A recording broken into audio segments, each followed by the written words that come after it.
Hello, once again. Good evening, one and all, and welcome to another episode of Caribbean Feedback. My name is Curtis Henry, and I will be your moderator this evening.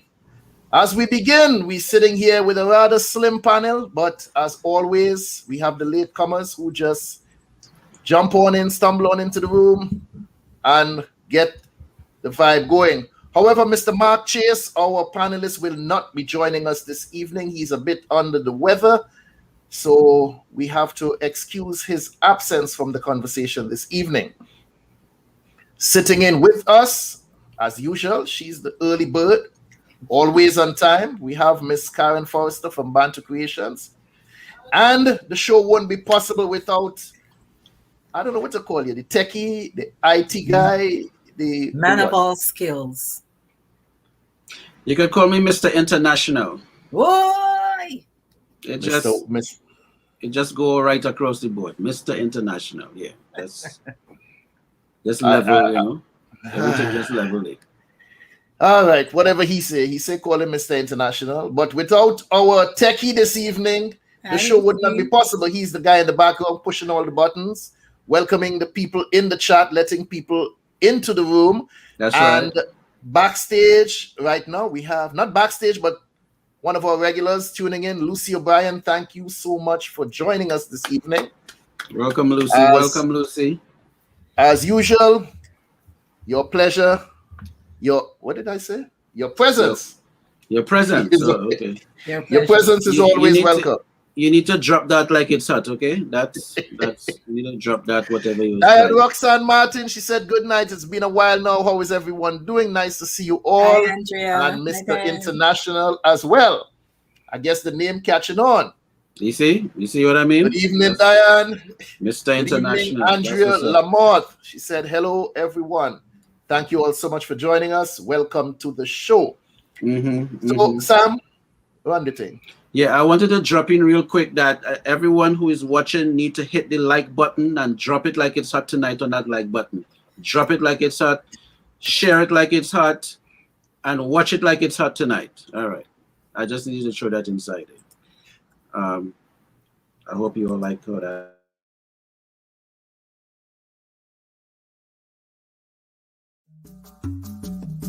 My name is Karin Forrester.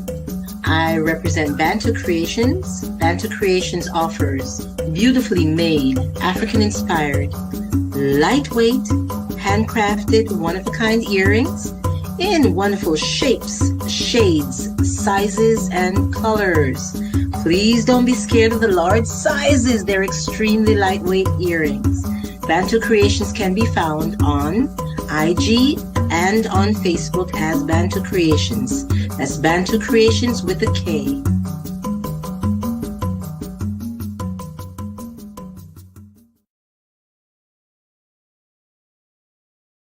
Come check me out, chriskeys.com. I'm worldwide. Tony Altamirano. Hi, I'm Gina. What's up, everybody? I'm Win Vu, award-winning remixer. I'm an artist. Hi, my name's Justina Bethel. Hi, I'm Mike Bowen from Denton, Texas. How you doing? This is Tom Cutt from Music by Tom Cutt. Check out Samuel E. Archer's book, Hybrid Executive. We are in the business, and here's how you can be a better business person because you're running your business. You can find my music at JustinaBeth_EL on Instagram or JustinaBethel.com, and I am a hybrid executive. I'm a hybrid executive. I'm a hybrid executive, just like you. Follow me at Koya Music, and I'm also a hybrid executive. I'm worldwide, baby, but just know I'm a hybrid executive. That's all you need to know, baby. Get on up, E. Check out my music, MikeBowen.com. I'm a hybrid executive. I'm a hybrid executive.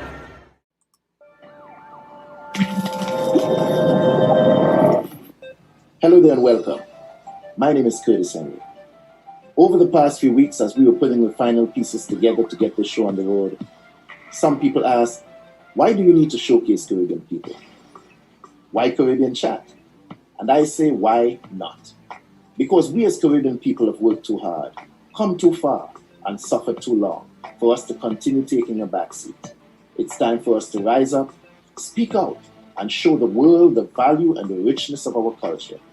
So I'm providing a platform to showcase the history and culture of Caribbean people in entertainment, the arts, politics, sports, and economics. We will explore the many profound contributions they have made to society.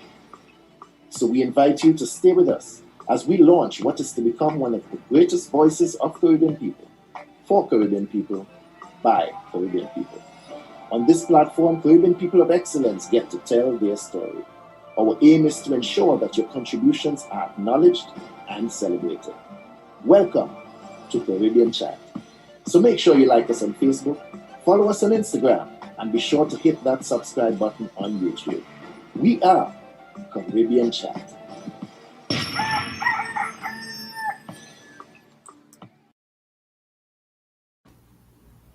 And here we are once again as we keep the thing going tonight. We're discussing what? We're dropping it like it's hot. It's hot. Yeah, now, drop it like it's hot tonight. For you young people like Lucy and Diane, don't get me wrong. Don't get me wrong. We ain't gonna play no music and ain't nobody dancing and dropping nothing hot on the show tonight. We're speaking about tonight. I like to talk about people. I like to talk about things. Tonight, I'd like to talk about habits. When I say talk about people, I don't mean talking about people in the traditional sense, because only small minds do that. I like to talk about people we have in our lives who don't really mean us well. I like to call them frenemies. Look around. You may have one or two of them in your midst right now. I'm talking about those type of friends who only pretend when you are wrong, but the minute you turn your back, they're the one holding the knife. They only take from the relationship, but hardly have anything of value to offer in return. How many of us are holding on to people or relationships that we have no business being in?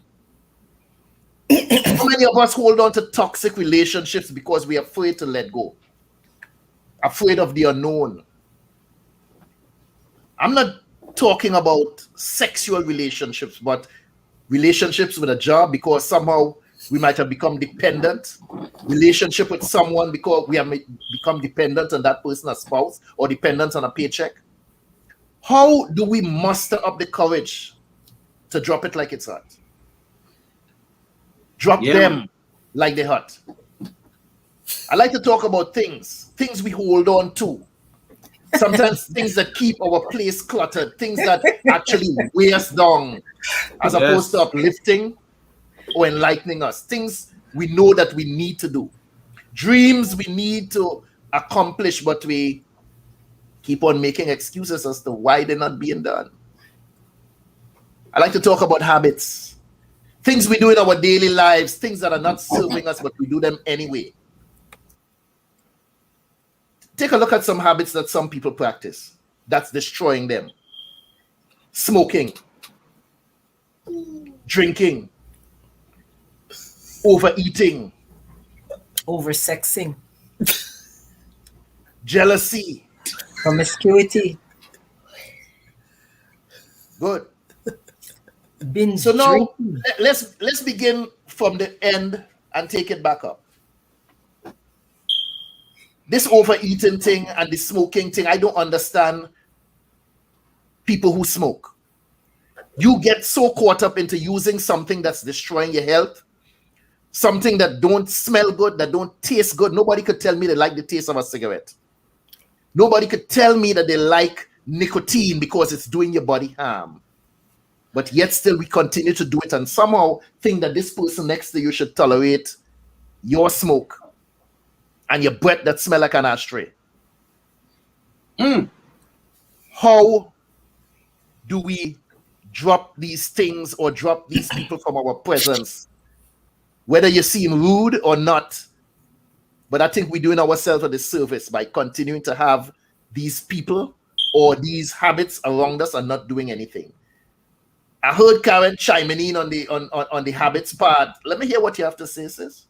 No, these late teens, the people who are in the late teens to early to mid 30s, who are the binge drinkers, who end up in these really what do you mean binge? I know about binge TV watching, but what do you mean binge drinkers? Shot, everybody shot, that type of drinkers. Every Friday to Sunday evening, they're out drinking like it's their last day, and then end up in all these sexual liaisons, relationships that they have no idea how they ended up in those situations. They're very promiscuous, as a result of whatever they're drinking or whatever other illicit drug that they're using, and then have to deal with the consequences the next day, realizing that they've done things they don't even remember. And it's a constant thing. It's not an exception to the rule. It is the rule in a certain age category in this country. Can't speak to it anywhere else. And it's really, really sad, because then all other, whether we're talking about STDs or we're talking about pregnancies that obviously weren't planned and certainly are not wanted. Those are things like that. That's a really some serious consequences, boy. Some of these bad habits that we practice end up leading to lifetime commitments. And you see, that's another part of another conversation. A lot of people today who hold their fathers responsible and saying, well, my father didn't care about me. Daddy was there for 5 minutes. Exactly. And then daddy gone. And then you want to know why your father didn't raise you and why this and this and this. There wasn't a relationship. There wasn't a relationship. Mama might have been a hoe. Oh, God. But you're not going to see that. And then you wonder why daddy didn't stick around. Right? Daddy might have been a hoe. Daddy might have been a hoe. No, but in this culture, talk about daddy was a rolling stone, but mommy was a hoe. Both of them were hoes. Daddy was hoe. But who want to be, let me tell you something. Anything that sits still for too long gathers moss. So who not want to be a rolling stone? Keep moving. It's interesting how this topic is going. Let's bring it back, please. We want to drop it like it's hot. I don't know where you're all going. You're in bad shape when Sam have to redirect you. Yeah, what I'm saying is dropping that mentality, or dropping these habits that cause these things to continue happening from generation to generation. Some people grow up in a state of abject poverty, and yet still they shun education, they shun entrepreneurship, and then wonder why the hell they're still poor today. You should have learned enough growing up, watching how your parents struggled, to know that certain habits you do not partake in, because you see the destruction that it has done where your parents were concerned. The drinking and that kind of life. I think too, the as the children looking up to their parents, some never really saw the struggle side, and decided to live like if there's entitlement, that they're entitled to this and entitled to that, and especially the creatives. The creatives believe, it's a magical thing to make it in that industry, whatever it is. If it's acting, if it's music, if it's fashion design, and not realizing that there's work to put into it. So people like that will have to drop the attitude of entitlement. Drop that like it's hot, and get ready to roll your sleeves up with the elbow grease and get into what it is you need to pursue. But it's sort of like you watch your parents and then they say, nah, that ain't gonna be me. but they're not making the preparation to not follow suit like where your parents may have ended up, you know. And no shade to the parent. I'm just saying, if you felt you needed a different outlook, what plans were you putting in place to change that? And, you know, that is a very important way to look at it.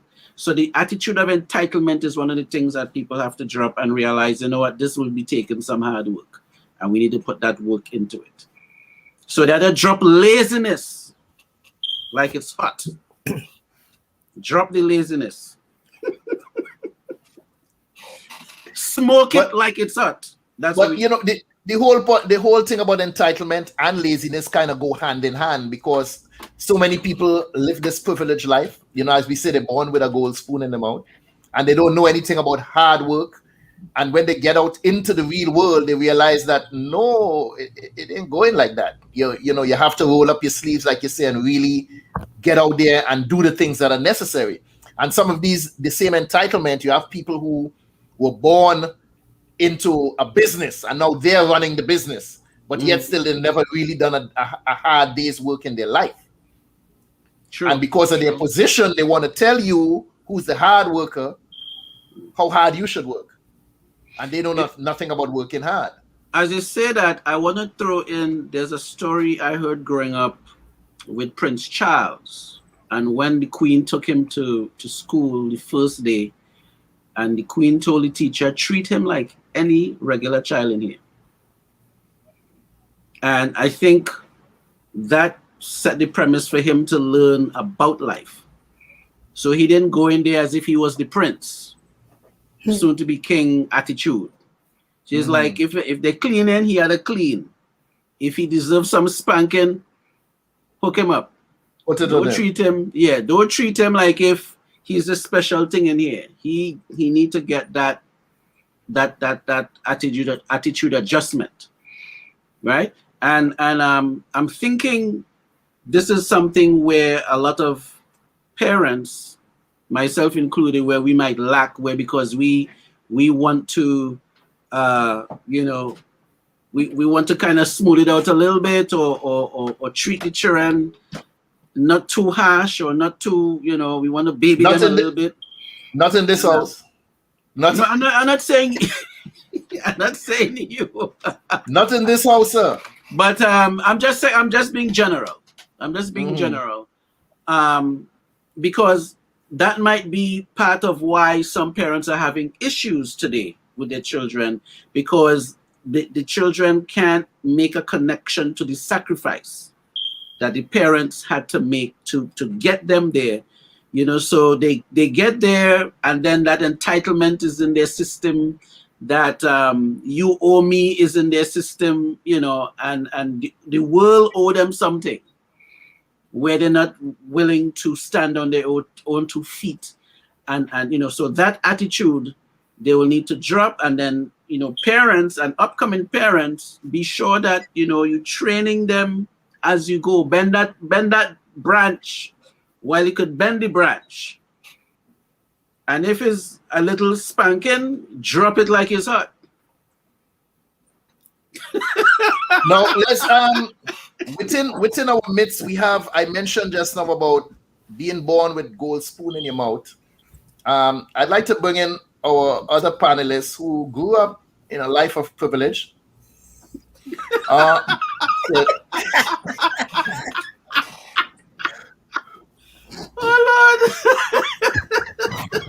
So Judith, you had maid and thing going up, like you had maid and thing going up who clean your room and make up your bed and thing for you. Maid and thing. We just had helpers. I never like to call them maid. Uh-huh. We had helpers. You had helpers. You had helpers, okay. So at which point in time you had to drop the attitude that it's not with a word. I never had no attitude about none of that foolishness. I never thought I was better than anybody. So you talking to the wrong girl. My parents hired helpers, not me, and me hired them. So you never One of grew the up with reasons that why sense. we had helpers is because my mother and father worked. Both Okay. of them worked. Did that cause you to be a spoiled child, so to speak? Of course, can't you tell? I don't mean a brat. I don't mean a brat. I know you have All some my bratish life I've tendencies. been spoiled. We're not talking about that. You know, I'm saying to the point. You know the line from Color Purple? All my life. that brings me to a Bill Cosby episode where one of the daughters was like, "Dad, we have too much money. Why do we have so much money?" And then Dad says, No, you don't have money. Right. I have money. Your mother have money. You have no money. This is not... No, we always had helpers, but it never affected me that way. I never thought of it that way. You never felt privileged? Nah. I listen, I don't know what all that stuff is about because you gotta have a certain attitude, and I don't got that attitude. My little sister did. My little sister Betty. She was, you know, Betty. Betty liked that. She loved that. She loved that stuff. But now I would, but not back then. I would appreciate it now because I don't want to do a lot of things now. But it's not because of privilege, because it makes sense. I'm tired. But also in your case, it was a necessity. In our case, our parents made that decision because they worked. Mm-hmm. They worked full time, so they had somebody come in and cook and clean and all that good stuff. And you know, people always thought we had money, broke like church mouse. But the way we lived, people thought we had money. All right, let me talk about another something I mentioned just now, a bad habit. Overeating. I think I mentioned this today. I was kind of disappointed first moving to Florida, where I saw how could I describe them? Fat. Fat. I can't butter it up all the way. They're ample. Yeah? They're ample. Enough. Plenty. I moved from New York and come to Florida, and you figure, well, this is a state where some people call paradise. And I come down here and I saw some of the most shapeless, out of shape sisters that I ever encountered in my life. And I couldn't understand you living in this place of sun and sand and where you can go run on the beach and enjoy life. But what I got to understand, so many of them just stayed inside. They can't run locked themselves inside, watching television, eating stuff that's no good for them.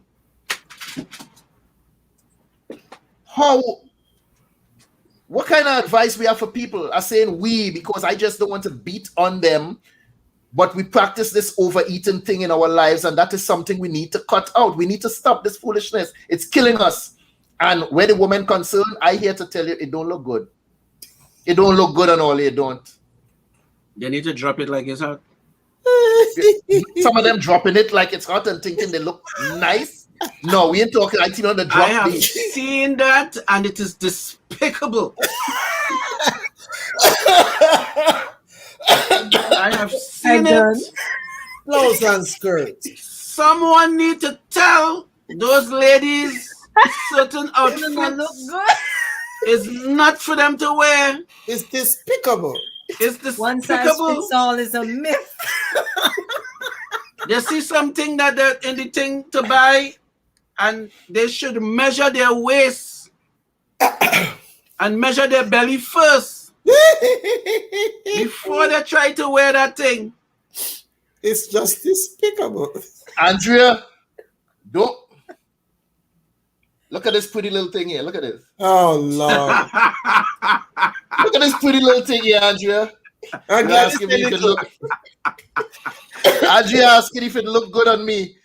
Well, I am going to be frankly honest about something, because a few months ago I looked at myself in the mirror and I didn't recognize who I was looking at. And I realized that I had to make some changes. I had to make some changes because first and foremost, it didn't look good. Second, it wasn't healthy weight. It wasn't healthy weight that was distributed evenly on my body. It was just, I had that, you know, that belly where you had to make up your mind when you buckle your belt is either you put the belt on top or you put it underneath underneath the belly. That's how I had bad to it make up my, reached? yeah, that's how bad it had got. Yeah, it got that far. Wow. And I made the decision I have to drop it like it's hot. I have to drop something. You drop it like it's hot, my brother. And trust me, I started exercising. I changed some eating habits and lost about 14, 15 pounds in a matter of 2 weeks. Good. And hey, I'm proud to say what I look like today is not the same person I look like 70-something, 80-something days ago. Because that was a COVID belly? Well, I'd like to sit down and blame it on COVID. I'll get back to you on that, Andrea. I'd like to turn it and blame it on COVID and say, well, you know, boy, COVID thing, and I sit down inside. No. That was all me. I took responsibility for the things that I was doing that wasn't healthy for me. And I made some changes. And change your habits, you change your life. And I must say, I feel a whole lot better today. And God knows me look sexy. Yeah, So, man, me look different. I just want to interject here quickly. I just want to interject quickly. People, we have a couple of people that's looking, but the likes are not reflecting the numbers of the looking and the hearts. So please drop the like button like it's hot, or drop it on the like button like it's hot. Hit the like button, please. It's going to help the show grow. We weren't promoting that. Hit the button and subscribe like before. And that was a bad thing that we were doing. So tonight we drop in the information like it's hot. If you like this podcast, hit the like button. Please share it and give us some hearts and jump in and the make chat. sure you subscribe. Make sure you subscribe. Get on And the telephone. subscribe definitely on they are all on social media dropping it like it's hot in there too. Yeah, that is the two-piece thing I'm talking about. Some of them have no business in a one piece. Go in the gym first and work that down and then put that on. Or else it's despicable. It's despicable. They're coming out the road like if them, they're coming down the road like if they want to stop traffic. You can't stop traffic with that. You can, but it's going to be a multi-vehicle collision. It's going to be a pileup. It's going to be a pileup. Where was I? Like 2 days ago, I saw in the mall over the weekend, I saw a sister walk in the mall. And she had on bedroom slippers. Now, the ones with something like a rabbit up front, big and furry bedroom slippers. And they looked like they were worn outside prior to her coming to the mall because she did wear them outside to come to the mall. Bedroom slippers, pajama pants, pajama top that didn't match the pants, and the bonnet on the head, that little plastic bag thing that they put to keep I hate that hair nice. And you walking through the mall dragging this dirty bedroom slippers on your feet. This is what you put on to come out the house? We need to stop that behavior. Before you even come out the house, this is how you're even looking inside your house. And then you turn around and you're talking, oh, I don't need to impress my man. He loves me anyhow I look. No. And then you sit down and you wonder sometimes why men cheat. This promiscuity that you spoke about just now, Karin, you wonder why some men step out. Look at what they have to look at home. Look at that. These women, a lot of women have this thing backwards. They have it backwards. When some of them, they dress up to go out. Who are you trying to impress? They say, no. I'm doing this for me. When you're in the house, you're looking like something the cat drag in. But the minute you're about to step out, you put on everything, set up yourself nice to go outside. For whom? Who are you looking good for outside there? You don't care how you look in front of your husband. But when you go outside, you want that adulation of other men outside on the street. So you fix up yourself. We need to stop that behavior. Yes, they need to drop that like it's hot. Drop it Take like care it's of hot. yourself Yes. while you're in the house, Judith. Yes. You too. I'm talking to all of you too. When you're in the house, you need to take care of yourself and look just as good or even better than when you're going through the door. Because the person you need to impress most is inside the house with you, not the men outside. And sometimes the husband had to ask the wife, where you going again? Who you going to meet? Is a meeting? With who? And that's where a lot of jealousy come in, because some men, they wonder why is it you're looking like you're home and you're looking like Medea, and when you're going through the door you're looking like Halle Berry. That don't make sense. We have something there for you, Curtis. Check it out real quick. Andrea said, Curtis, if a man steps on the woman, Step out, that is his choice. You can't blame the woman if he step out. But you cannot encourage the man to step out. And a lot of women encourage the man to step out indirectly. Carry yourself good at all times inside of the house. You have to remain attractive. You have to still be compelling inside of the house. And stop thinking that I could look anyhow because, oh yeah, I with him for 15 years already. He loved me. He don't care how I look. Yes, he does. Yes, he does. Or sometimes he will tell you, I don't care, because this goes for men also. I agree. What about one dread statement? One dread. It does. Pop it up again. Did it? It good. One dread say you look good in clothes, but when the clothes come off, it drops like it's not. It drops like it's not. Not hot.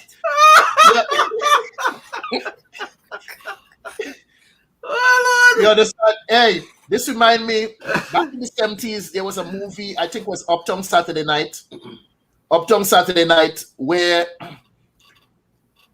Bill Cosby and Sidney Poitier's character, they went uptown Harlem to a club, and some people came in and robbed the club, and they made everybody undress, put their clothes in a pile in the middle, mixed them up, took everybody's wallet, everything, and left everybody in the club undressed. And this, what I heard, this became a practice in New York. Some people started following the movie and doing the same thing in clubs, going in, holding up the place, make everybody get undressed. And the guy said that there was this one girl in the club, and she was making style on everybody tonight because she thinks she's so good. She thinks she's so hot. And everybody come for a dance, she tell them no. Everybody try to talk, she tell them no. Judith, I want to hear this one. Okay. Yeah. She come there, and the woman, she thinks she's too nice for everybody in the club. She ain't dancing with nobody. She ain't talking to nobody. And the gunmen came in the club, held it up, and make everybody undress. They say when that girl take off she clothes, and she take off the what you call that thing with it girdle? The girdle? Is a girdle? Just a lot of people wear it nowadays. You start off here and you need help. You need about two people behind you pulling the shoelace thing. Oh, and like squeeze them in. So a corset. Corset, that's the word I'm looking for. And the young lady inside the dance with this thing on, and they say when the people make she take it off, so when she swell out, so she look like popcorn. Things start things start popping up all over the place, and she just didn't. And she ended up the joke of the night, because people forget that they were being robbed, and they end up just laughing at her and how she actually looked underneath all of this clothes and making style on everybody, like she's the greatest thing since sliced bread. Yeah, Andrea, thank you. Corset is the thing. Sherelle said that some women go to bed looking sexy, makeup and all, and men still cheat. Yeah. You think I just want to understand, they cheat in the same night, or is sometime after they're talking about. Cheryl, put a little more in your comment. Let's address that point right there, so we could understand. Are we talking?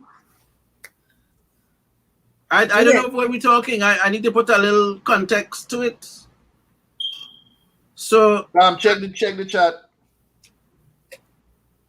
She in the chat?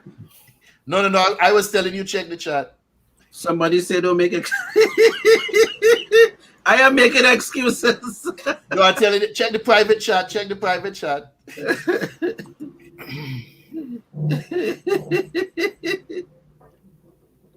Judith? Dr. Judith? Yes. Guys, I'm off to leave you. Tired, bad. Yes, what were you asking? Sorry.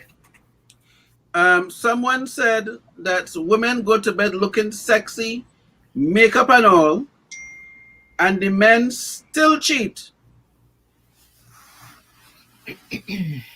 Well, that happens. Listen, people choose to do what they want to do. And if you could dress up, you could wear a tiara and whatever else. Who right Judith sleeping? See you, Curtis. It doesn't matter. A person chooses to cheat. And you just put it, I just believe that when you go to bed and wake up in the morning, you should like the same person. And it's not the looks, it's the character, it's the personality and the attitude. That you can have all makeup and not be sexy. You can have all makeup. Say that again. Say that again. You can have all makeup and not be sexy. And not be sexy. And you can have all makeup and not be sensual. You can have all makeup and be but the reason why I want more context is that if you're looking good going to bed sexy with makeup, is that a method or is it a technique? Well, I mean, what is it? I mean, is that what is a strategy? You know, so we don't know what it is. As a person, everybody defines sexy different. Everybody defines it different.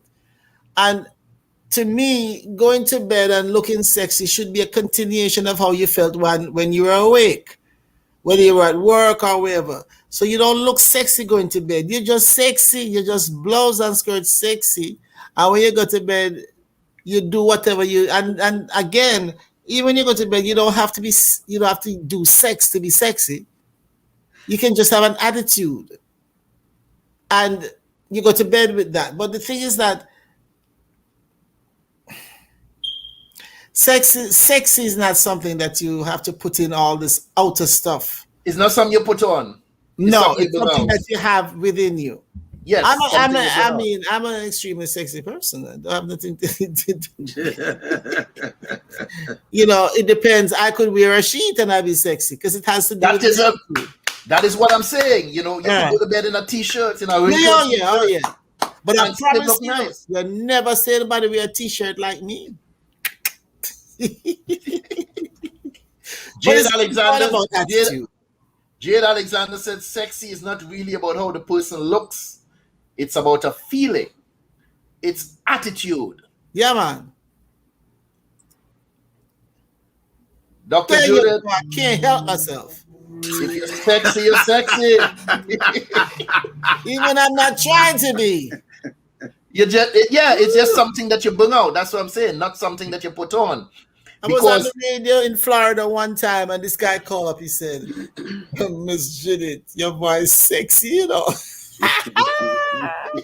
I wasn't even trying. And he didn't even see you. There. All exactly. Right. Exactly. Let me tell you something. So right now, I am not in the dating pool. I don't go to clubs. They have a pool for that? So metaphorically, the dating pool. I'm not out there.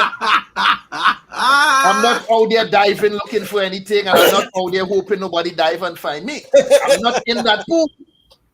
But let me tell you something. If by chance I happen to be out there and pick up one of them, some of them things you see on social media. Let me tell you something. One of the first dates I would be going on, it had to be someplace with water. Someplace with water. Because some of the sorcery that I see women practicing out there right now, I can't call it anything. Sorcery. What kind of sorcery are you? What kind of sorcery? Let me tell you something. You got flowers on the saucer? No, yo, Judith. I find that despicable. Let me tell you something. Some of them go to sleep. No sorcery. Hey, they go to bed looking like Halle Berry. Aye. And when they wake up in the morning, yes, Wesley Snipes. The key is to wake them up before morning come. Wake them up before morning come, and they'll still look like Halle Berry.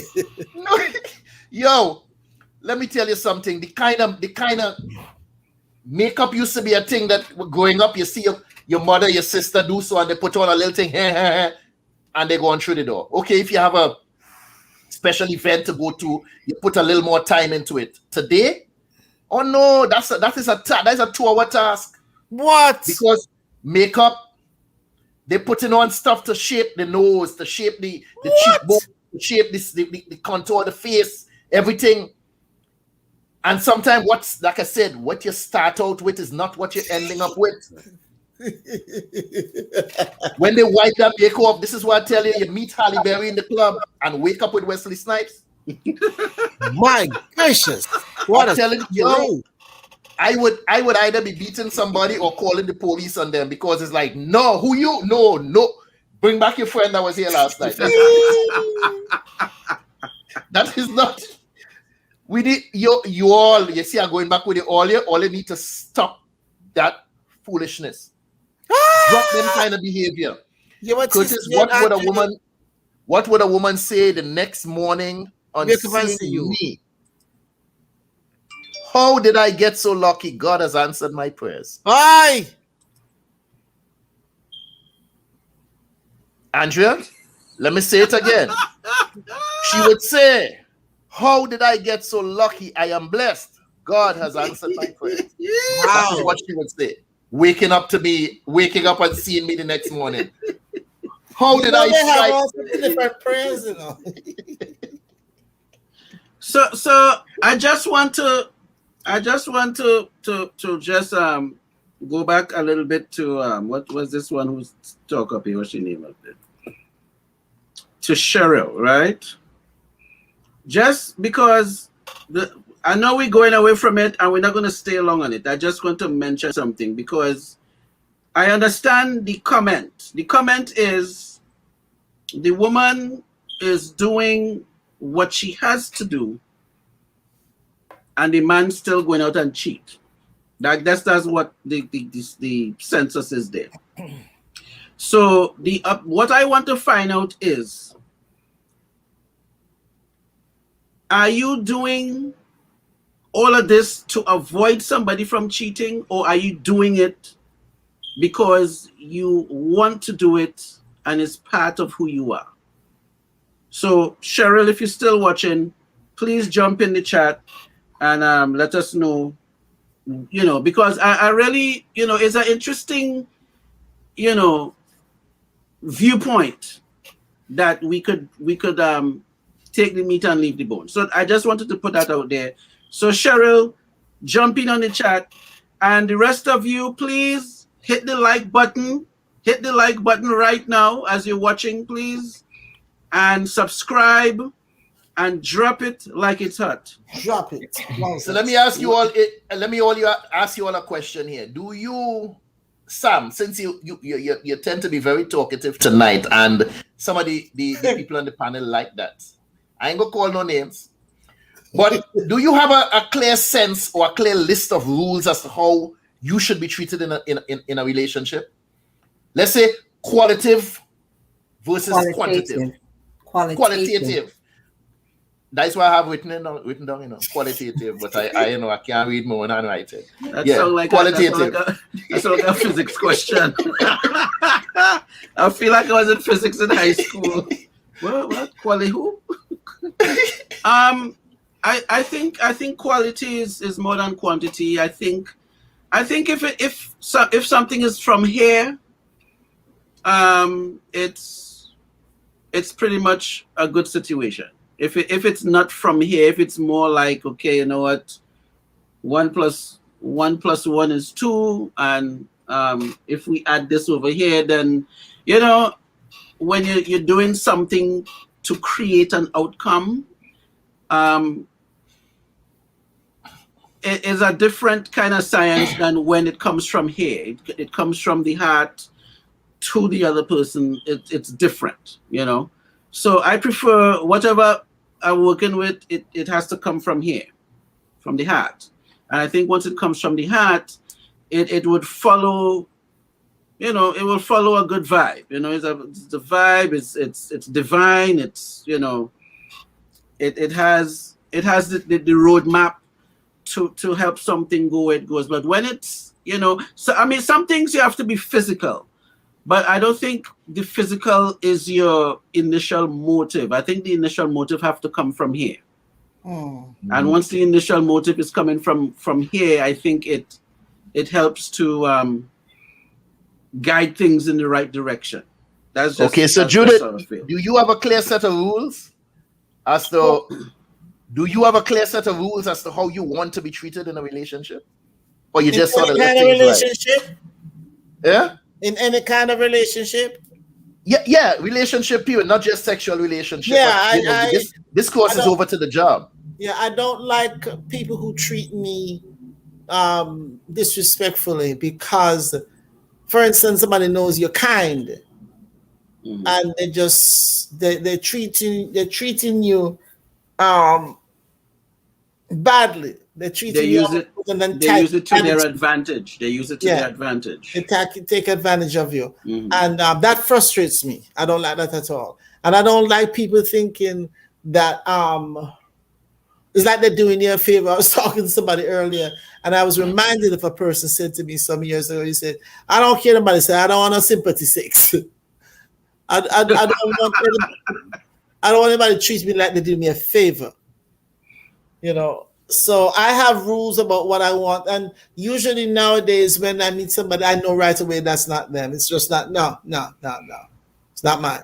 It's not mine. What is sympathy sex, Dr. Judith? Well, basically saying that they don't really want to do it with them, but they feel sorry for him, so they do it. So they do it. Same question. Same question. Do you have a clear set of rules? I do have a clear set of rules. Truthfulness in the relationship is extremely important to me. I've mentioned it in other episodes. Voluntary liars get on my last nerve. What kind of lies? Voluntary. Volunteer lies without any type of questioning or prodding or anything like that. They just volunteer lies. I cannot stand that. It's not necessary in this life to volunteer a lie. But the people who are what I describe, I have a little acronym CGS, KG, guarded or secretive. I can't. Life is too short for those to volunteer to guarded type of people in my life. Guarded or secretive? They're secretive and they're cagey about what they're doing. No. So you're gonna drop that like it's hot? I drop it like it's hot without hesitation. I'll discuss it, but I'll drop it. Let's talk about trust for a moment. Trust. Some of us live in a state of paranoia. I hear people talking all the time when it comes to dating and relationships, claiming that because of some bad experience, it's difficult to trust somebody. But I don't believe that we could go through an entire day without trusting someone. You get on a plane, you don't check the cockpit to see if it have a pilot. Or if you see the pilot, you don't ask to see his license. We trust that there's a pilot and that the airline did its due diligence before hiring them, right?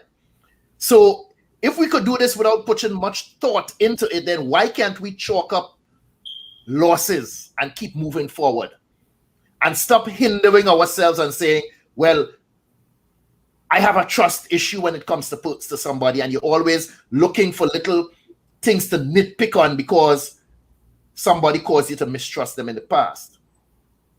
How safe do we need to be going through life and saying that we can't trust people? At some point in time, you have to trust somebody with your emotions, as Andrea say, emotional trust. You have to trust somebody at some point in time. I had a similar situation like that, but it had more to do with the music industry. I was working with someone, and of course I was producing their music, but it wasn't my music, it was their music. And they were very guarded with it. They were guarded, and then it got to the point where the engineer was like, look, I mean, at some point you had to trust somebody, with your music. You say, those are the days when you would mail your stuff into the A&R, and he says, you don't know what happens when you mail your stuff in. I mean, some, people take stuff from the mail room and run with it. He said, but if Sam is working with you, you can trust, Sam is a trustworthy person to work with. But this particular person had a major trust issue, and I wasn't the one to tell him, but the engineer was the one to say to him, look, you need to trust somebody at some point. Some point in time. At some point, and bring it to, brought that to the forefront for him to actually have to decide, okay, because he was at a crossroads now. And he had to figure out, okay, what am I going to do with this material? What am I going, how am I going to shop it? So it's sort of like the same sort of dynamic, that person had to deal with.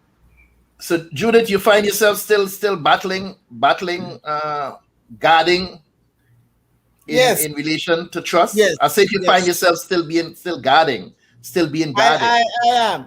I just recently got rid of a friend. Somebody I thought was a friend. I just recently told her that we can no longer be friends. I'm not interested. Her disloyalty was palpable. It was troublesome. And I just told her last week, Friday, I can't do this anymore. And it's real. She doesn't believe it's real, but I'm not threatening her or saying, I'm just basically saying I'm done. But how do you continue holding on to that experience and making other people pay for her transgressions is what it is I'm asking? Or was that one incident, you package it for whatever it was and you put it aside? Or do you still walk around thinking, well, I can't trust people because of this one incident? Is what it is I'm asking. Yeah, I don't do that. I try to take people case by case, try, but I don't succeed. So my question is, how long were you guys friends? Oh, well, 40-some years. So you guys were never really friends? I don't think so. Okay. No, because I think this is my viewpoint on a friendship. I have friends for a very, very long time. Guys, I am sorry. I'm going to have to cut out. Yeah. I'm trying to stay awake, but it's not working. You sleeping or fall? Yeah, man. And I don't want to keep doing that. That's kind of rude. So, you see, if you'd have trust and had Mark there with you tonight, you would have been up. All right, guys. It's been cool. I got to go dive into this bag. I got to be at 4:45. Catch y'all, all right? Dr. Judith, we love you. Blessings. Love you much. All right, darling. Bless up yourself. Walk good. Walk good. Yeah, man. Bye, Miss Karin. Yeah, Diane.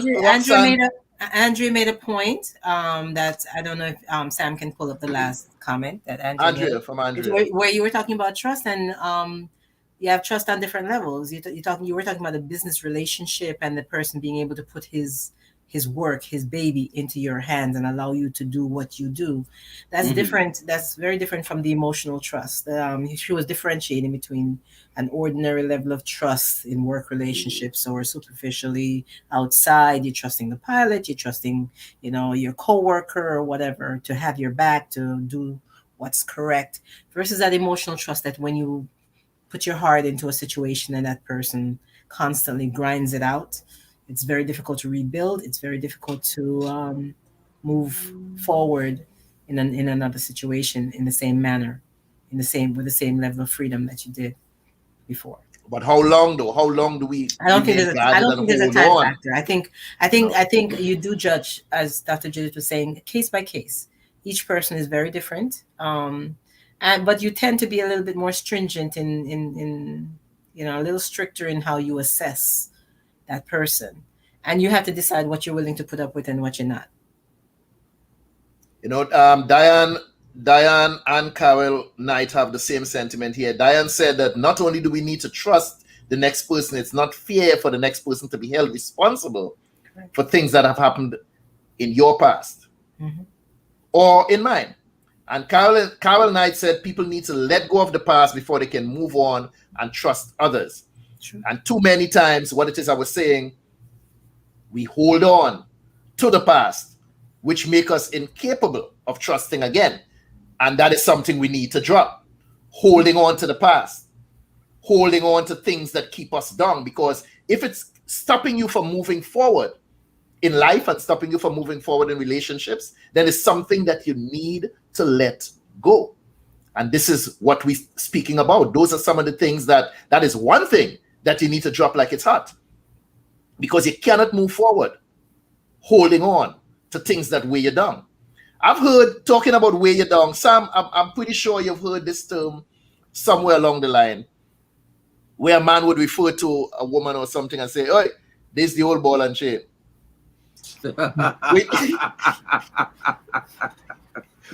How, even though it may be said sometimes with a sense of love, I don't know, but how could you be with an individual who you consider your ball and chain? That means it's somebody that you're dragging along. You know, from the old medieval times movies where you have a big iron ball like this and a chain around the foot and they're just dragging that behind you. How could you refer to your mate as the ball and chain? Why would anybody want to remain in a situation like that? That's a good question. I'm trying to see if it could be used as a term of endearment, but I don't know. That's a rough. No. You can stretch that rubber band as far as you can. You cannot turn that one around. No. There's a famous country song called "Tied to a Stone," and it's a beautifully written song, and it's basically addressing that. Tied to a stone. Tied to a stone. It's a beautiful country song. But you see, now Andrea's saying that the ball and chain could keep that person grounded. No, then call him your anchor. Don't call him the ball and chain. You could have bright. No. Yeah, well, anchor would probably be the word, to go with when you say ball and chain. Anchors you, sort of allows you to fly, at the same time is there to sort of, hey, look at this, check this out, be careful. That's different than a ball and chain. A ball and chain is weighing you down and just keeping you suppressed if they can. He or she can. And it goes both ways. It might be a safety net for that person. It might be a safety net, meaning... Ball and chain is not a positive thing. An anchor is positive. An anchor is... I understand, but I'm just trying to, see if there's... You want to try as hard as you can, but no. No, not for me. I'm just looking at it as it is and see, all right, well, the action of it too, because I think in some of those situations they would chain two criminals together as well, and if one die in the melee, they're moving him. You got to stay and smell him for a little while before that you get that chain release. So, and drag that dead man around all over the place. Could you imagine that? No. But that's how some people make the comparison with their relationship, with their marriage. And that is a sad situation to be in for anybody. And that's my point. Drop it like it's hot. You can't. Roxanne said, "No, Sam, no. Ball and chain is slavery, imprisonment." That's my point. Why refer to somebody as your ball and chain and you still in this person's life? No, No, Andrea, no. You know, the last time somebody said no, Sam, you know, it was about midnight. You sure you want to share that? Probably midnight 2 at the years. hotel, what Riviera? You sure you want to share that? Yeah. Yeah, I can share it. So we were in Brooklyn, and my dad had a Dodge Dart, a 1972 Dodge Dart, right? You guys know the Dodge Dart, the car? Unfortunately, I do remember the Dodge Dart. You remember it? Unfortunately. So those of you who know Brooklyn, I'm on Atlantic Avenue. From going from downtown, I'm going towards Nostrand, and by Atlantic, there's this big puddle, because it had just rained, so all the water in the road, and I'm in the lane with the puddle, and my friend in college at the time, Richard White, he's sitting in the front. So he sees me getting ready to go through the water, and he's like, "No, Sam, no." He says, "Stop." As I stopped the car, he said, "Go around. Don't go through, go around." But it was funny. You had to be there for that experience. But I just thought that was really, when I read the No Sam, it just kind of took me back to that moment. Jade Alexander said, "Thus come the term dead weight." That I've heard women discuss this, talking about the men, talking about some man in their life as just dead weight they're carrying around. But how come, Sam? How is it that in relationships, right, a woman may not be working, and it's almost expected that the man would carry that weight, right? That's a norm in society, where the woman might be working, the man work, and he pay the bills, and the woman take care of the house, right? That's okay. The minute that situation get turned around, and now the woman become the breadwinner and the man is staying at home, you hear the friends of them start coming, "How you supporting he? Why you have he sit down at home doing nothing?" But when the woman at home, they don't look at that as doing nothing. They say, "Yeah, she have a full-time job taking care of the children and the house." But when the situation is reversed and the man is at home, he is now considered dead weight. Why is this woman carrying him around all the time? And then the family, the friends, to the point now, if she's not strong or secure in her position, she may start to echo the same sentiment now and look at that man, as Jade said, dead weight, because he's not pulling his just due. He's not working. He's not paying bills. Why there is no equality in this situation here? I like that question. Not the question, I mean the thought of it, because the expectation is different. So it's like you see something strange, you know, it's like you see somebody that's supposed to be in a long pants, but they look like they're crossing river. You know, it's just something that startles you, you know, you're like, wait, you're crossing river. So when someone see it flipped, where the guy is home taking care of the kids and cleaning the house, washing the clothes, washing the wares, he's actually doing the housework. It's not like, well, he's just home. He's actually taking care of the children. If then, you know, pampers are being changed, you know, doing the whole thing. Things are still being said, and it's just that it's not normal to some people to see a man in the home doing the work.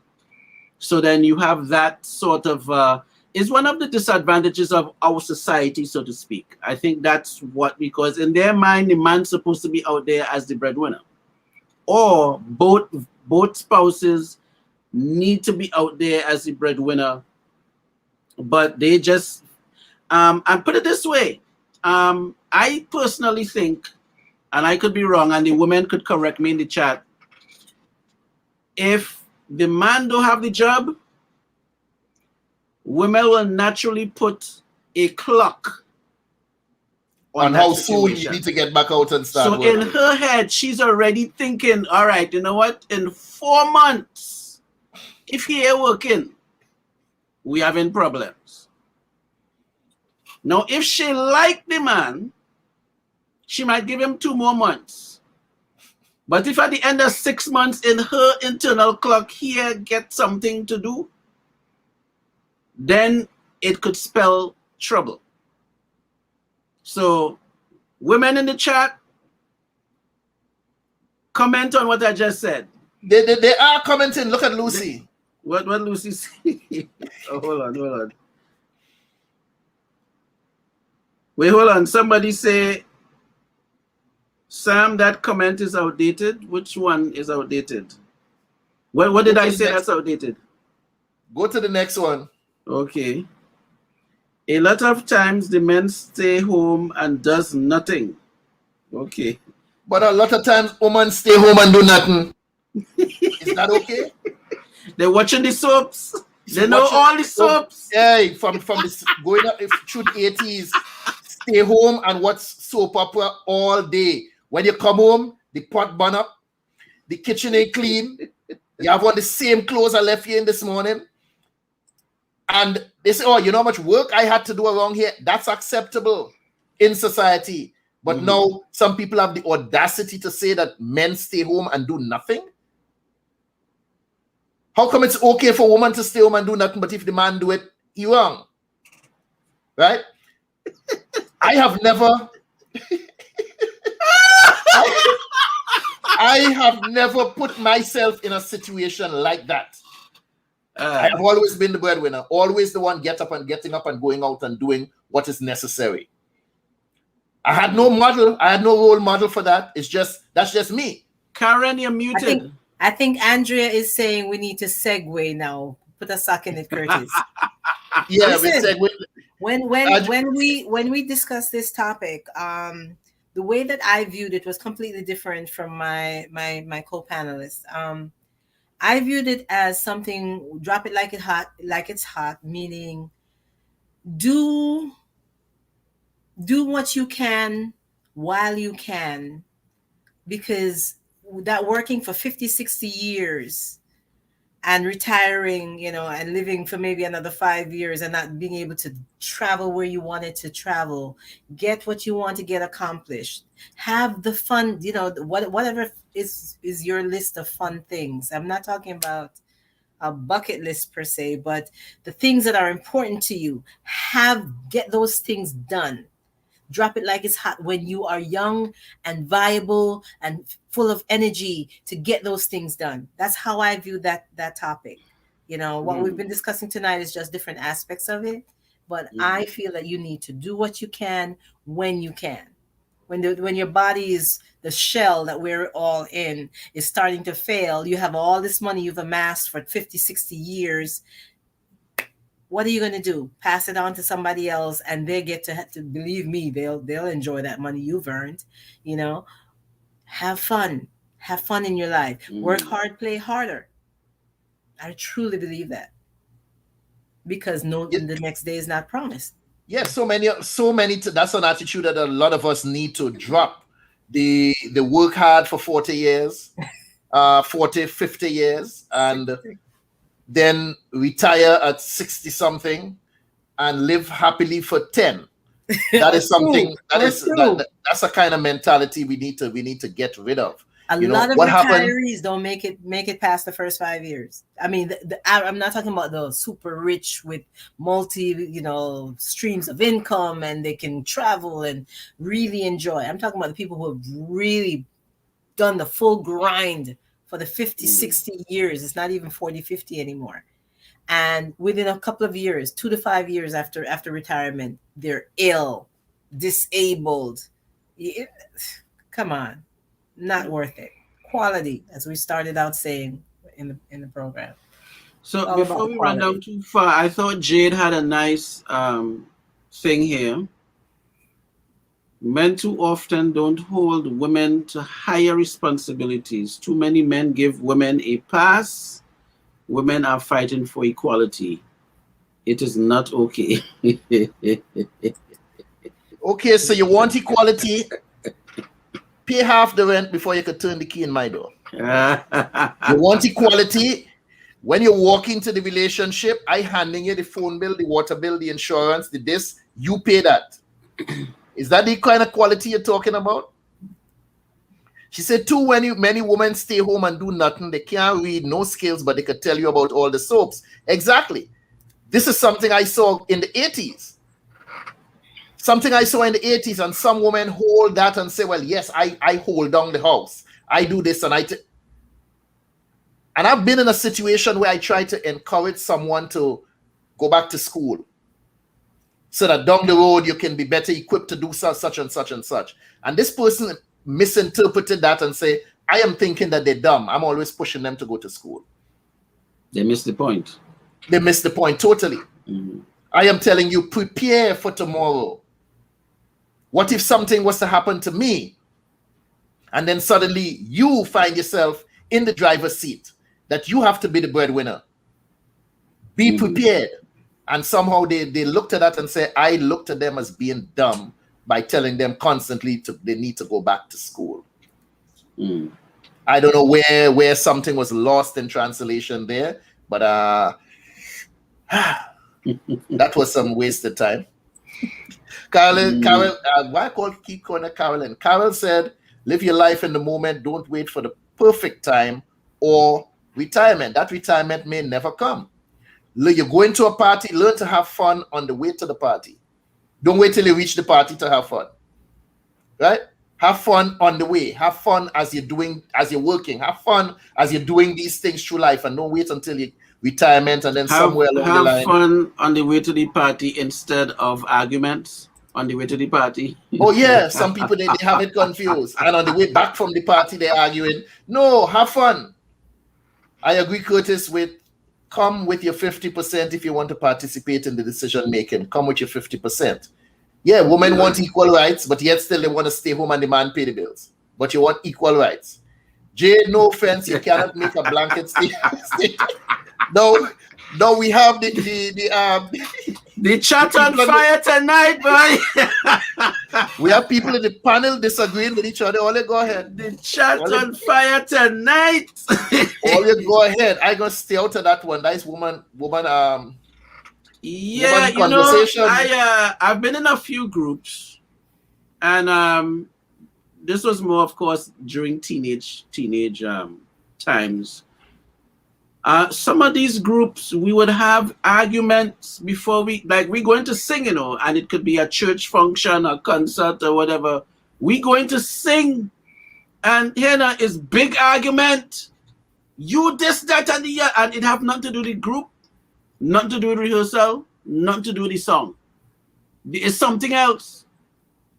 And big argument until the person say, hey, in 2 minutes, all on the stage, you know. We go up on the stage. We sung sweet. Harmony, blends, everything. And we come back off the stage. And argue again. And we argue again. Now, and you know, I was thinking about that the other day. I said, wait, buddy. I said, did those arguments help us warm up to go and sing on the stage? Or we was really wasting our time? Like, it was, I mean, argument were men picking up bottle and stone and thing, you know. Ready to fight. And we singing gospel.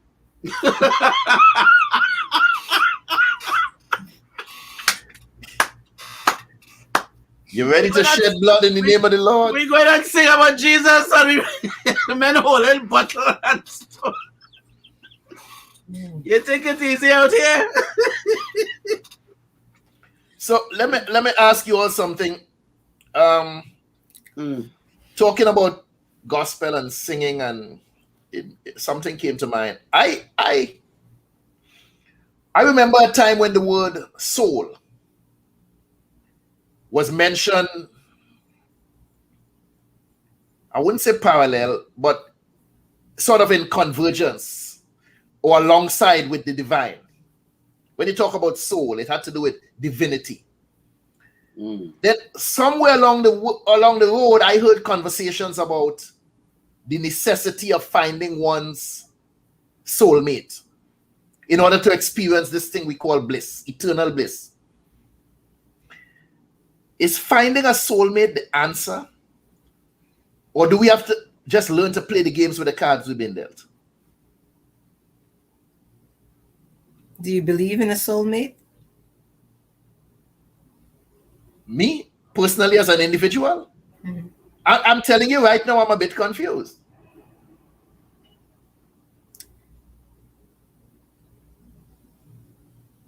Well, Sam? with my answer, you'll have to be. She said, Sam. Help me, I have nothing to say. That's what she said. With my answer, you'd have to believe in reincarnation in reference to soulmate. So a soulmate, to me, again, I know what the chat gonna say, but a soulmate to me is someone you meet. I guess in today's world, it might be of the same gender now,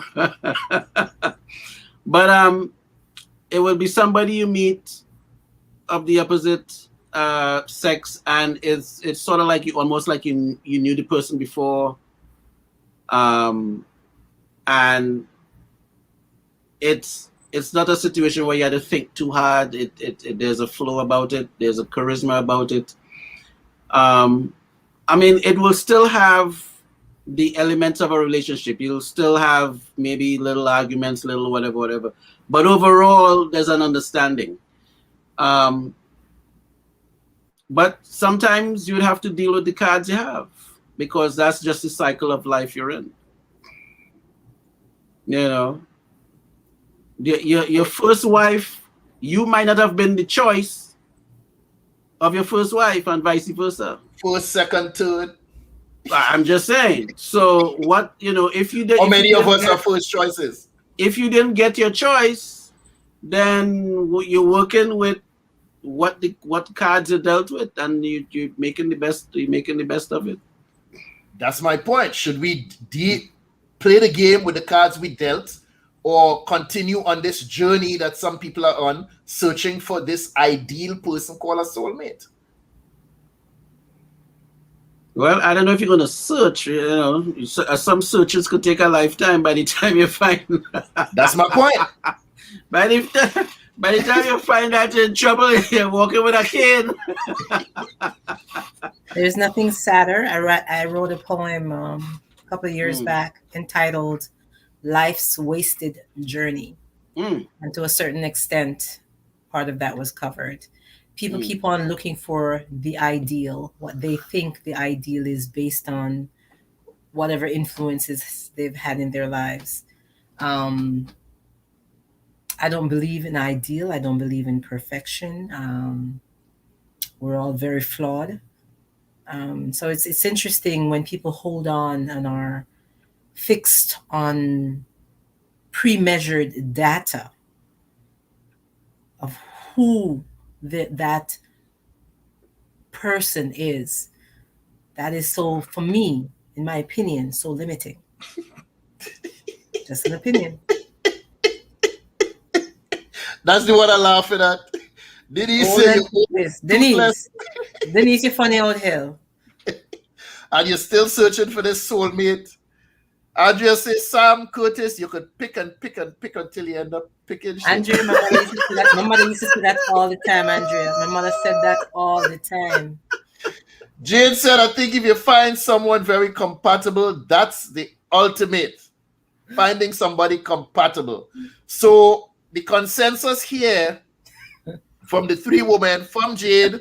Hold on that one. Go back to this consensus. One. The consensus from the three, from Jade, Andrea, and Denise, is that the whole soulmate thing is kind of overrated.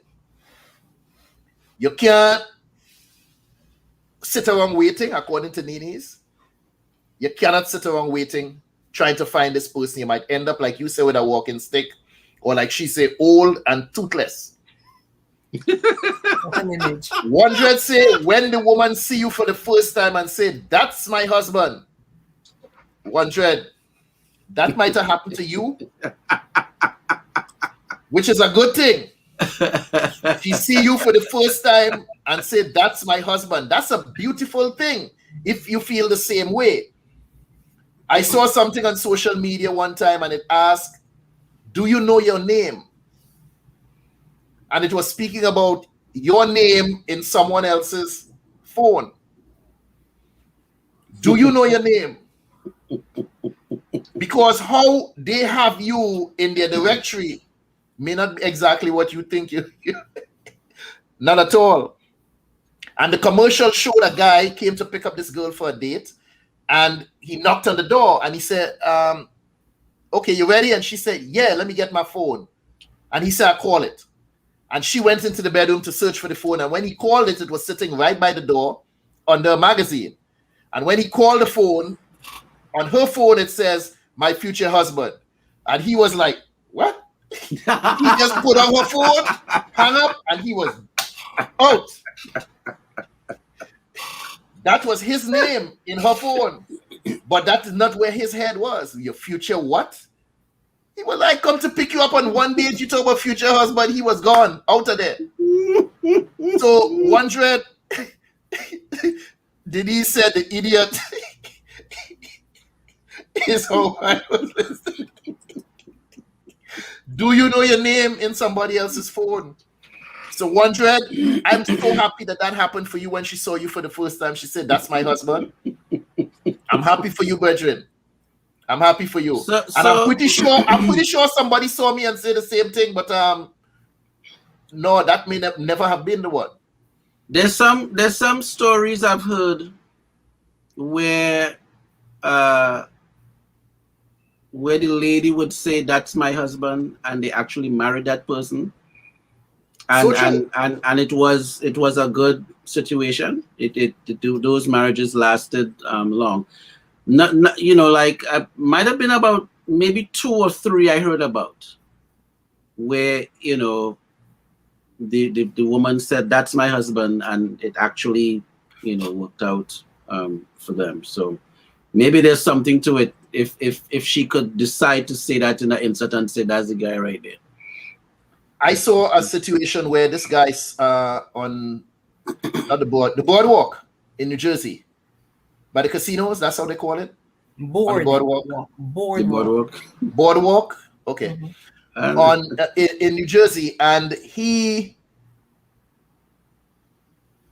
was passing along and saw this woman playing. She was playing a little keyboard, a little Casio keyboard, with her tongue. She had no arms, no legs, and she was playing the keyboard, and people would give her money. And he passed by and saw her and said, that's my wife. Now, looking at the gentleman from appearance, I don't think there was any insecurity issues with him. He was a very well-built gentleman, decent-looking gentleman. And he saw her and said, that's my wife. He went back, dropped his game, picked her up, took her home. That became his wife. They had a child. Yeah. What? Yeah, they had a child. That child came out normal. She was about 5'9", big, thick, healthy individual. But same way, he saw her and said, that's my wife. And that became his wife. So, very good. Intuition. Said, hold on, listen 100 here. Pull up 100. She saw me in her dreams years before. And then he showed up and she said, that's my husband. I salute you, brother. I applaud you. And I salute you. If you want to call that luck, if you want to call it a blessing. You had to applaud the wife. Applaud him too, that he was found. He didn't have to he didn't have to do all of the work that some of us have to do. Okay. Lucy O'Brien said a lot of people have the concept of I have a type. And the next person may also have a type, and that is not you. Yeah, a lot of people have that concept. He spoke it into existence. No, not him. The wife spoke it into existence, is what he said. Denise called it divine intervention. Now, it's nice how we took this off onto relationships, But what we are saying here is that we cannot walk around looking for that divine intervention. And if that is what you're waiting on, you need to drop that attitude like it's hot, because you may end up old and toothless or with that walking stick, still waiting on that soulmate and not having any healthy relationships in your life because you're waiting to see somebody in your dreams or whatever else it may be. So I was just going to say, Carol may be talking about your story in reference to the gentleman who said that's his wife. Oh, that's his, okay, divine intervention. I am assuming, so Carol would need to clarify that. And the same thing for Wandrea, Derek D'Souza. That was divine intervention. Okay. Take it back up a bit. We had a little argument going on, and Jade said, you want to know Denise? Denise was a classmate in Bonaccord School in Tobago. Diane said, I'm still waiting for someone to pass me and say, that's my wife. You know, it's okay for, you know, she's saying that in jest, but if someone does in fact say that, she'd be like, Say that, no, not me. You better go find that wife you're looking for. Nevertheless, go back up to the chat a little bit for me, Sam. Jade had a comment. She said, too many useless women shaking their ass thinking that men owe them something. Then you wonder why men leave you. Men want women. I do believe that's what she intended to say. Men want women who can bring something to the table and someone of substance.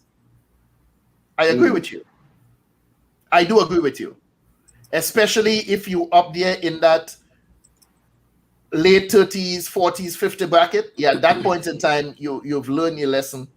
And it's no longer about the shaking of that behind and all of that. So I do agree with you. You're looking for someone of substance. And not what I said earlier on. What's the word? Qualitative and before I bite my tongue, what did I mean?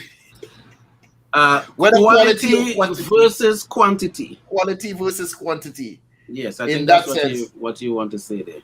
So I know, guys, we've strayed, we've dipped like a boat on the ocean. We didn't just keep sailing smoothly. We've jumped here, jumped there, but it's all ingredients in the same meal.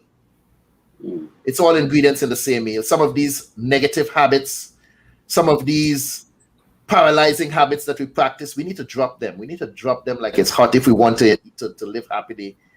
Yeah, no such thing as happily ever after. But one more thing I need to bring up here, and I have there's to ask no such thing as happily ever after. All right, boss. We don't have to debate it. Let me ask you all something about loyalty. We didn't bring up that word. Loyalty in a relationship. She said again, quality and not quantity. So you could have Denise say quality and not quantity. So you could have a nice, good, smack banging relationship for what? A week. Or you want that to last for a while. She said quality and not quantity. I'm not quite sure what you mean by that, but some people would take the quality over quantity. Some people would take quantity over quality. I don't know. It all depends on what's your cup of tea. What did you say, Karin? What did you prefer? Who are you talking to, me? Yeah, what did you prefer? Did you pick quality over quantity? Well, I choose both, but quality is extremely important to me. Quality of my relationships is extremely important to me. Sam? What? Quality over quantity? I'll go with quality. Tomorrow isn't promised, but if you can have something of quality, whether it's 2 minutes or a lifetime, I will go with quality. You go with quality over quantity. Okay. Mm-hmm. Because you could have a lot of something that it's not meaningful. That's not good. That's not meaningful. Yeah, it's not 20 meaningful. years of misery. Yeah. That's that's not good at all. That's not good at all. Wandrea also said quality. So for everybody in the chat, I need for you to put down your answer. What do you choose? Sam has a song named Quality. I like that. I like that. So everybody in the chat, everybody in the room tonight, let me hear your choice, quality over quantity. What do you choose? While we answer this question and close it up, let me hear what you all have to say. That's your final question for the night. The people in the chat, Denise, Diane, Carol, Jade, Mr. D'Souza, Lucy O'Brien, Andrea, whoever else is still around, let me know what is your choice when it comes to relationship, quality as opposed to quantity. What do you choose? And as we close it up, let me hear your final thoughts and talk to me also about trust in a relationship and give us your closing remarks. Karin. Why me first, Father? Anyway, trust, probably the most important factor in an intimate relationship. May not have time for love or time period, but you can have time for trust. I don't know if I have necessarily a formal closure, but I think that you need to live your life as if tomorrow could potentially be your last day, and learn how to value each day and each relationship. Extremely important to me. Has been for many years.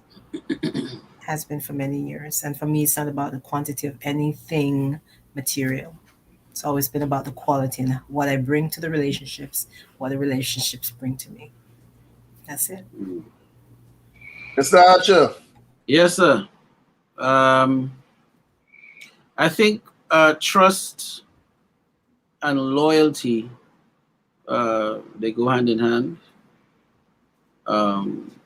I think, however, they are what you would call elements of principle. So these are things you will add to the relationship as you go. And I mean it across the board. You will have people that's loyal to you. And if they're loyal, they're trustworthy, or one of the other things, if they're trustworthy, they'll also be loyal. There's a saying, if I can't trust you, I don't need you. And it really means that, you have some people who want to be the FBI and the CIA in your life. They want to know who you're talking to and who in your phone and who's your friend on Facebook and all of that. And after a while, it's just going to get overwhelming, because if somebody wants to do something, they're going to do it. And this is where you come in with, if I can't trust you, I don't need you. And vice versa, so that's where that comment comes in. But I thought this was a good topic. I was a little bit leery in the beginning, because not leery in terms of the amount of shows we've done so far. I'm sure we would have been able to slip through nice, but I thought this had a nice flow to it, and it was very edifying, entertaining. It seems like the chat responded well to this tonight, and as I turn it over to Curtis, we have some other comments. Yeah, let's go back up from address. But I want to just encourage everyone, please like the show, like the episode, and please share it. It's going to help us with the show. Okay, where are we going from? 100? Go back up from 100, 1059. Okay. Yeah, like I said, let me hear you all choice, quality over quantity. And 100 says the quality of a relationship is first and foremost for him. Carol Knight says Sam has a song named Quality. Andrea said quality lead to loyalty. Sam just covered that. They sort of interchangeable, quality. Yes. And Lucy says quality. Carol Knight says quality. Lucy says, and yes, Sam, I kill your song. Same one name quality. The song dead, boy. Jade Alexander said quantity because people will always disappoint you. People by nature are no damn good. Woo. That's a tough one, Jade. She hit that one out in park, boy. Jade get on tonight, boy. Andrea said trust is the foundation which leads to loyalty/quality on both sides. Diane Roxanne Martin said quality. Good night, Sherry Ann Sylvester. She came in late, but she came in with a bang. She said, I prefer quality over quantity any day. That is a relationship with trust, love, and RESPECT. Sherry Ann Sylvester, thank you for joining us. As they say, better late than never. For me, what I'd like to say to everyone, live each day like it's the day before vacation. I want you all to think back when you have a vacation to go on. Let's say your flight is at 4 o'clock. You ever realize how much you accomplish from your wake up that morning until 2 o'clock when you go to the airport? You know why? You make a list. You make a to-do list. I have to pay this bill. Because you know why? You have to pay that light bill because by the time you come back from Carnival, if your light cut off, all the food go spoiling in the fridge. It's going to stink up the house and you have to clean up the place with all the flies and everything when you come back. So you know what you do? You make sure you pay that light bill before you leave. You mark it down and you take care of it that morning. Pick up the clothes for the cleaners. Do this. Take care of this. Do that. Drop this thing off. So and so. Drop off the pet by so and so. You make a to-do list of the things that are important to you before going on vacation. And you know what? You get them done. Because you know that there are consequences and repercussions if you do not accomplish these things before you board that plane. Treat each day like it's the day before vacation. And watch and see how many more things you accomplish in life. Watch and see how many useless things you get rid of because you realize that they're not important. How many useless people you get rid of from around you because you realize all they're doing is weighing you down, like that ball and chain that we spoke about. Because you will allow nothing to get in the way of your vacation. Live each day like it's that day before vacation and watch how your life change. Watch how many things you will choose to drop like they hot. Peace and blessings. Yes. Hi, I'm Dr. Judith Barnes. I'm an author, a playwright, poet. I'm also a broadcaster by training, and I recently found out about 2 years ago that I can paint paintings, which means I paint sceneries, I paint landscape, I paint animals. I have just discovered, and so that I can do this. And so along with all the other gifts and talents that I've been blessed with, I have paintings, and they are on view and for sale on Etsy and also on Facebook. And if you desire to order any painting or order one of my books, because I'm also an author, please give me a call at 470-564-8267. That's Dr. Judith, and the number again, whether you want to just talk to me or order one of my paintings or one of my books, please feel free to call 470-564-8267. Thank you.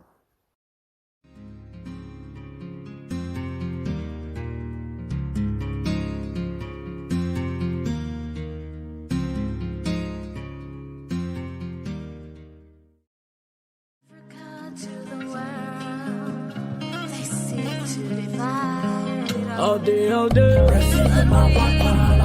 African point to me, so be